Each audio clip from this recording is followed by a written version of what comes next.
Having all those kids was a response to your trauma. Yeah, hundred. Now I'm learning that now. Yeah, and it wasn't like I was acting out. Nick Cannon recently sat down with the Breakfast Club and peeled back the layers on something deeper than celebrity headlines.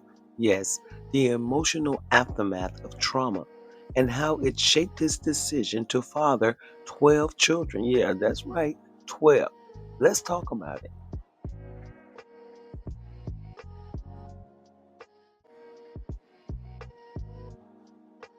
Welcome to Delightful by Design, where celebrity drama meets reality chaos, and we're here serving the tea. I'm Delightful Soul, your drama loving host, and if it's messy, shady, or vaguely scandalous, we're talking about it. So hit that subscribe button. It's cheaper than therapy and way more fun. Let's get into this video, okay?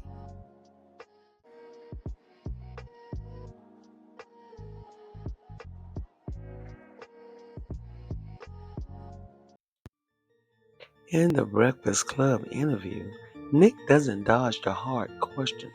He admits that having 12 kids wasn't some master plan, but it was a response to unresolved trauma. He said, I was being careless, being frivolous with my process because I could do it, because I had the money and assets. That line hit different because a lot of people focus on had. But it's not just about wealth or fame, it's about how unchecked pain can masquerade as freedom. Having all those kids was a response to your trauma. Yeah, hundred. Now I'm learning that now. Yeah, and it wasn't like I was acting out.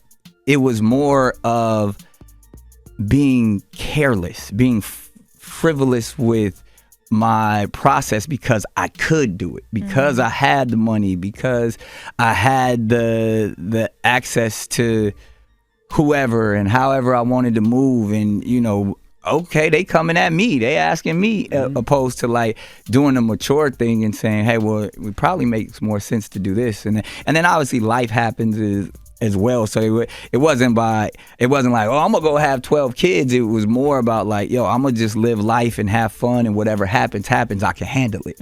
When it probably, being almost 45 now, I can sit back and be like, yeah, if I would have thought the process through a little bit more and took time to actually do the inner work, things might have been a little different in certain scenarios.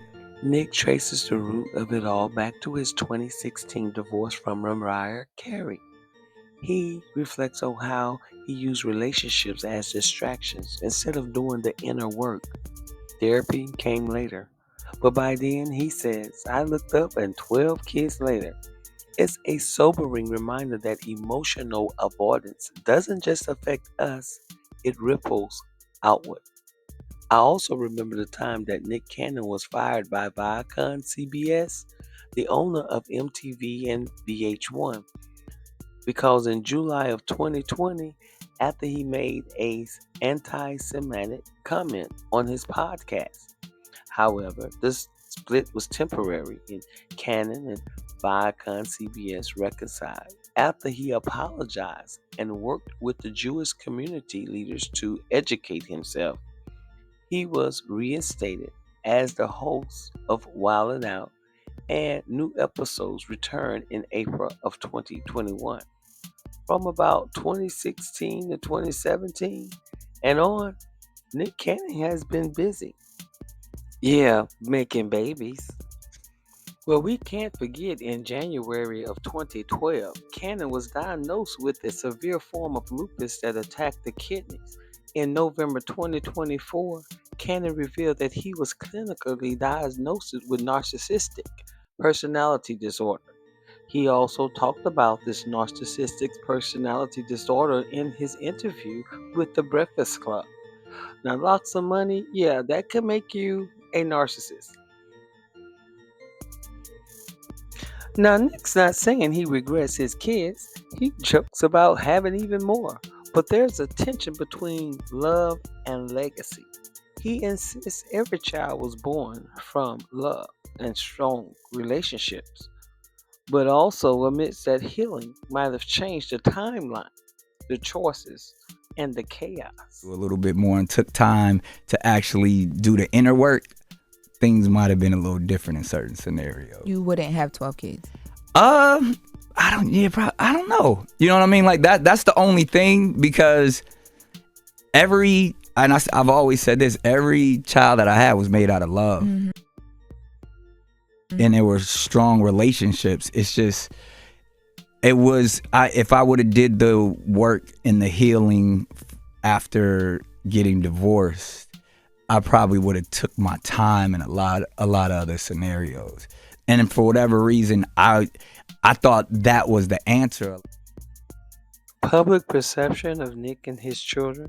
The public has always expressed opinions about Nick and his numerous children, not just regarding his widespread fathering, but also concerning the broken homes that have resulted. Many have long suggested that time spent with his children might be compromised. For this reason, having 12 children across 6 different homes is not advisable, regardless of one's financial status. Because at the end of the day, children don't remember all that materialistic things. What they remember the time that they spent with their parent. A lot of times it's like, oh, well, I'm gonna figure it out over here. I'm gonna figure it out over here, opposed to like, yo, now you're leaving trauma every step of the way, instead of, fixing it from its origin and then being able to present itself. But then like concepts like monogamy and stuff like that, I still feel the same way I was about going to ask you, has your view on that changed then? Nah, not really. Not for me. It isn't just about celebrity. It's about what happens when we skip the healing and chase the distraction. Nick's moment stands out for its vulnerability, but 12 kids, 6 women, 1 man trying to make sense of it all. And maybe, just maybe, trying to do better. And those ladies, they knew what they were getting. So what do y'all think? Is Nick Cannon's transparency a step toward accountability, or just another chapter in the celebrity confessional era? Drop your thoughts below, and don't forget to like, subscribe, and hit that bell for more cultural deep dives. Until next time, heal first, love second. As always, I thank you for watching my channel. Until next time, stay delightful, and bye for now.